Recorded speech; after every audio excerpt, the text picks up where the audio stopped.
Halo guys, selamat datang di konten kami. Hari ini kami akan mengunjungi salah satu UMKM yang berada di Medan, tepatnya di Sumatera Utara, dan kami berada di Nasi Oleng Medan. Nah, di sini juga kami akan mengenal lebih dekat dengan pengusaha lokal dan juga kami akan menanyakan tentang teori produksi mereka, dan juga yang terakhir kami akan menanyakan bagaimana sih menerapkan prinsip ekonomi mikro dalam kehidupan sehari-hari. Tanpa berlama-lama lagi, yuk kita lanjut.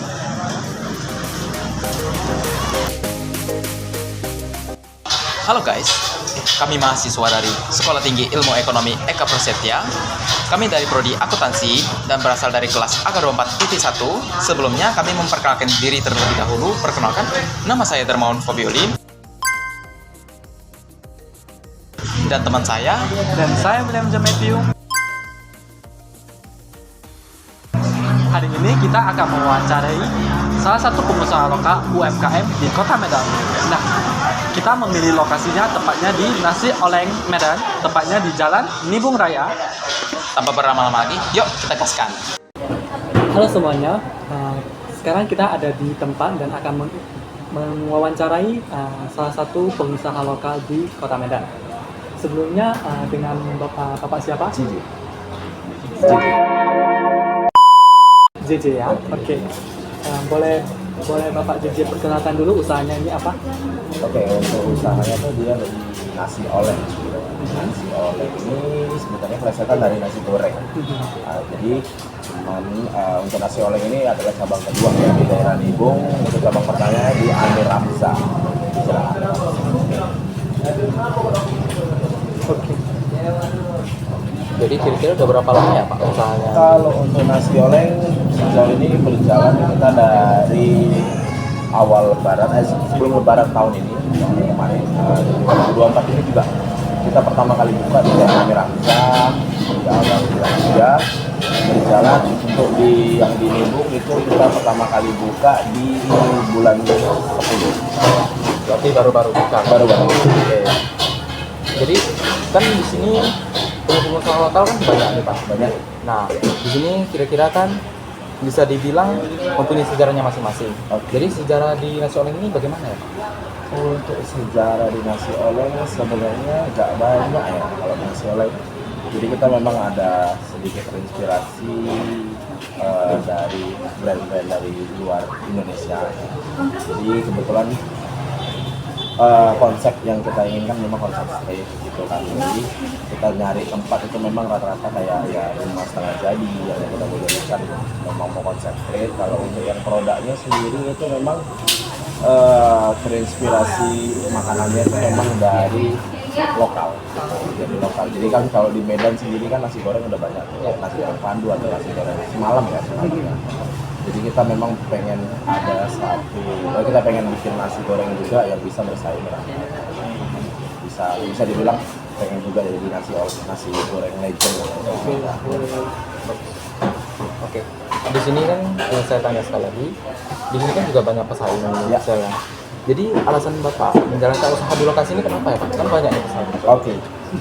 Satu sebenarnya karena konsep yang kami cari memang lorong. Jadi kebetulan dapatnya memang di sini yang sesuai dengan konsep yang kami berikan. Yang kedua, yang berikutnya dari Kota Medan, prospek yang menurut saya bakal kedepannya bakal berlanjut atau kita bilang bakal ramai kedepannya itu memang di daerah Nibung. Oke. Berarti memang udah direncanain sebelumnya ya? Udah direncanakan kan juga didata juga. Jadi kita sebelum buka memang kayak beberapa bulan kita bakal riset dulu tempat, riset sama tempat-tempat usaha di mana aja yang menurut kita bakal berkembang ke depannya, maka kita bakal masuk ke dalamnya dua. Betul. Memang konsepnya sekarang ini dulunya kayak sangat gender sekali sih. Ya, Jangan anak muda. terinspirasi dari sebenarnya Tokyo. Memang terinspirasi Iya, iya. Tokyo. Oke, kita masuk ke intinya di mana pasti setiap usaha kan ada biaya pengeluarannya. Ya. Kalau dari ini di tempat sini biaya tetap sama biaya variabelnya apa aja ya? Biaya tetap ya. Iya, Kalau biaya biaya tetap sih sebenarnya kan karena kita di sini saya tempat. Jadi kita tetap bayar tempat ya. Kalau kita bukan di sini berarti kita masih harus kita bayar tempat. Termasuk listrik lah. Iya. Juga kita kan udah disediakan sama pemilik tempat. Kalau untuk biaya variabel itu maksudnya biaya yang berubah-ubah. Misalnya kan biaya bahan. Oh. Kalau bahan kan pastinya kan nggak tentu kan. Ya. Bisa banyak, bisa Ya. dikit juga. Bisa, Jadi kalau untuk biaya-biaya variabelnya itu biasa untuk perharinya kadang berubah-ubah sih memang ya. Paling banyak kita untuk biaya di variabelnya itu di malam minggu, di weekend lah kita itu paling banyak biaya itu. Nah, kita harus belanja kayak sayur, produk-produk yang lain lah yang biasa dicampur nasi goreng. Jadi kalau untuk biaya variabel memang lebih banyak. kalau boleh tahu ini kisaran angkanya berapa ya? Kalau untuk kisaran harga untuk sewa tempat ya, sewa tempat sebenarnya kita udah termasuk yang lebih murah di sini dari yang lain. Ya. Kita orang-orang juga banyak nanya kok bisa dapat lebih murah. Kita dapat 600.000 per 1 bulan. Kalau untuk variabelnya kisaran harganya bisa sampai 500 untuk hari biasa, 1 juta untuk hari weekend.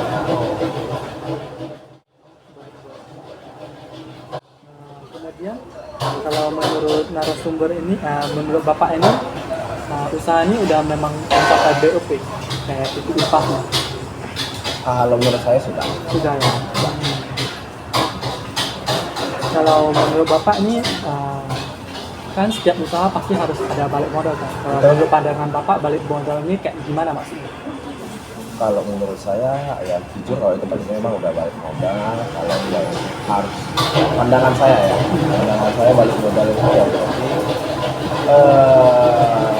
dari awal usaha kita udah berjalan hanya saat ini ya berarti balik modal itu dia harus bisa setiap harinya ada penghasilan minimal 1 juta ke atas kalau memang mau cepat balik modal. Kalau kami memang target kan balik modal itu 2-3 bulan gitu kan. Tapi rupanya kemarin dalam jangka waktu 1-2 bulan udah balik modal. Jadi menurut Bapak ini usaha sekarang ini memang sudah balik modal lah ya? Udah. Oh udah ya. Dan cara Bapak mengetahuinya ini kayak gini? Biasanya kita kan untuk di tempat kita setiap kafe yang kita bikin termasuk inilah itu kita ada sistem akhir. Jadi ada data setiap pembelian barang ataupun setiap pembelian produk sampai kayak hasil penjualannya per harinya itu pun tidak. Jadi kita biasa ngedata itu per tiap bulan. Jadi tahu kita udah balik modal dari data yang kita kumpulkan per hari. Kira-kira kalau boleh tahu nih pendapatan penjualan usaha ini per hariannya berapa? Pendapatan usaha per hari ya weekend sama weekdays beda ya. Weekend sama hari biasa beda.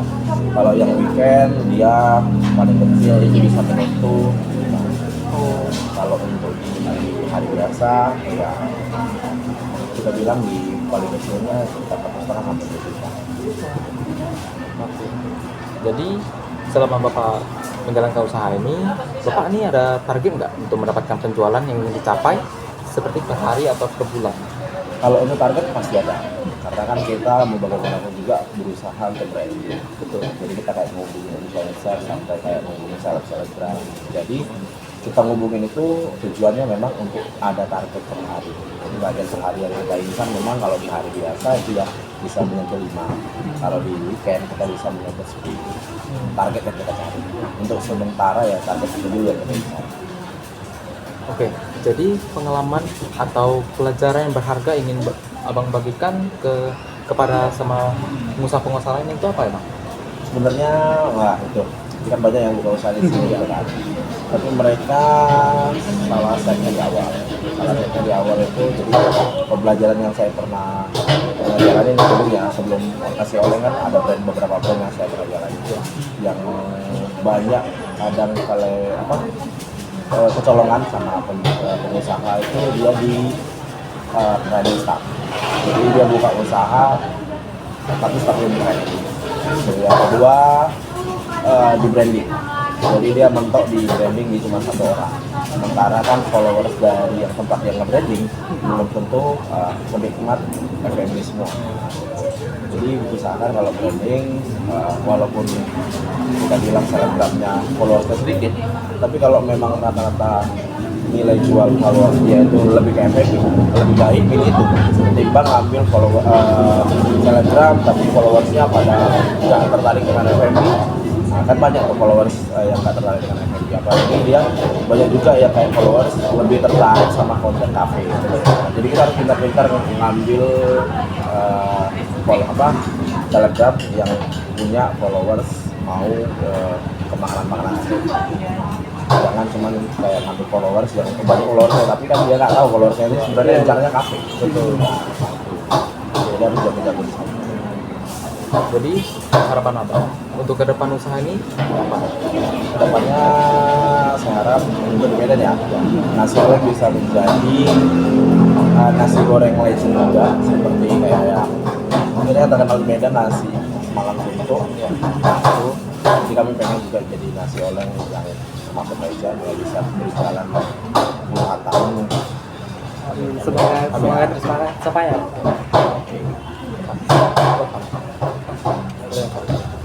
Nah, sekian aja wawancara kita hari ini.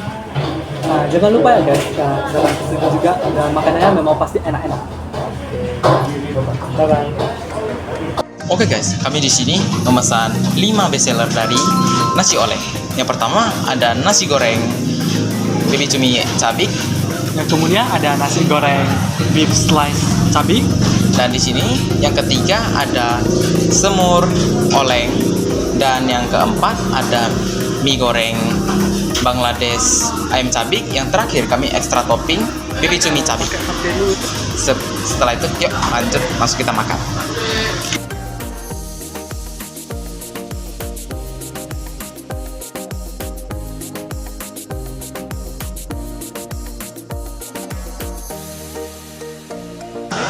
Nah guys, itu saja konten kita hari ini. Terima kasih telah menonton konten kami hari ini ya guys. Jangan lupa di share ya. Bye bye. Bye bye.